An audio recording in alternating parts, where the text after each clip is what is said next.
Aloha guys, and welcome to another episode of Stay at Home Blues and Oranges with After School All Stars Hawaii. I'm Miss Kim and I'm a program leader at Kea'a All Stars.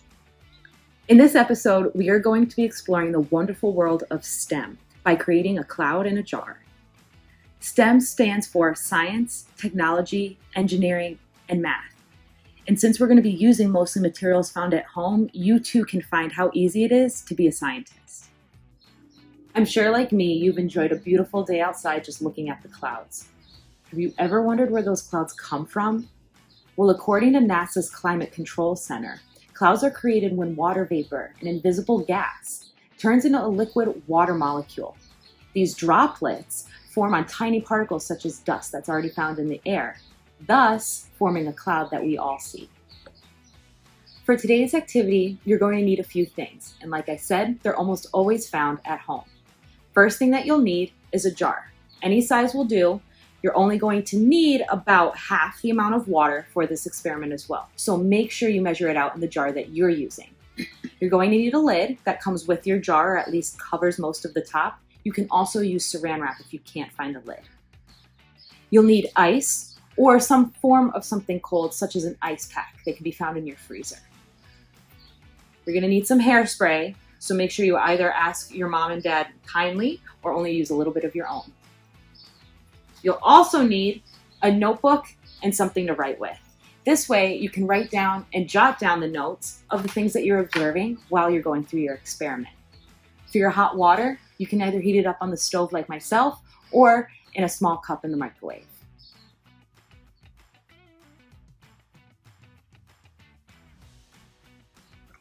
Let's get down to being a scientist. What's great about this experiment is you can do it inside, even if it's raining outside. Also, it's great to do with little brothers and sisters, or even a parent.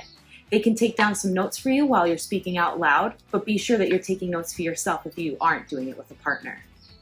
First thing you're going to need to do is take the lid off your jar. Secondly, make sure you grab your hot water carefully. If you need to, grab some assistance and pour it into your jar. After you do that, you're going to throw the lid on, just for 30 seconds or so. This way the hot water can rise up into the vapor, into the atmosphere that's created within this jar. That's going to simulate what the atmosphere outside is for us. After 30 seconds or so, you're going to take the lid off. Working semi-quickly, you're going to spray some hairspray and close your jar. After doing that, throw on your ice.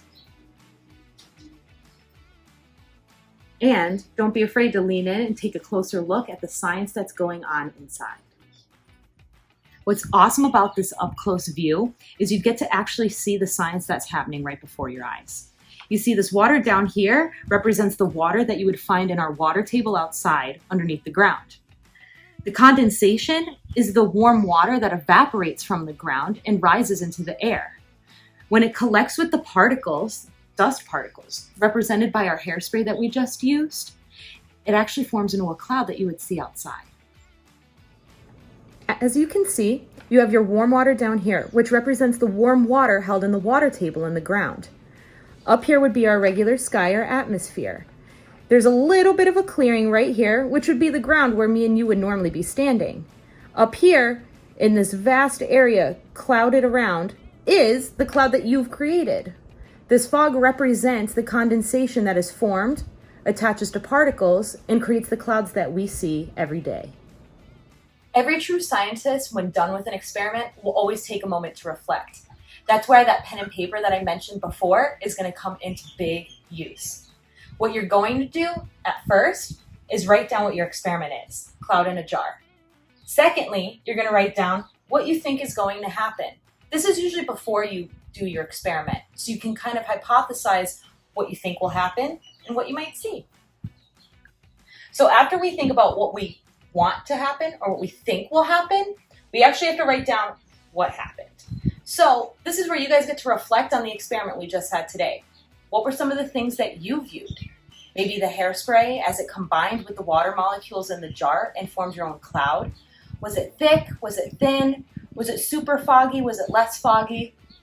Another observation that you guys can write down is what our jar looks like right now. So what actually happened today in our experiment was known as the water cycle. It's a natural process where water leaves the ground, enters the Earth's atmosphere, and rains back down. So taking a closer look at our jar now, which is one of your observations you can write down, you'll notice that there's no cloud anymore. That cloud actually rained down in the form of condensation that you see on the side of our jar and entered the water back down here, just as rain re-enters the water table, thus completing our water cycle. Thank you so much for watching this video and being a part of our After School All-Stars Hawaii Ohana. If you're joining us on YouTube, please be sure to leave a comment if you'd like, turn on your notifications, and subscribe to us. Also look for us on our other social media platforms, including Facebook, Instagram, and TikTok. Thank you guys. Ahui ho.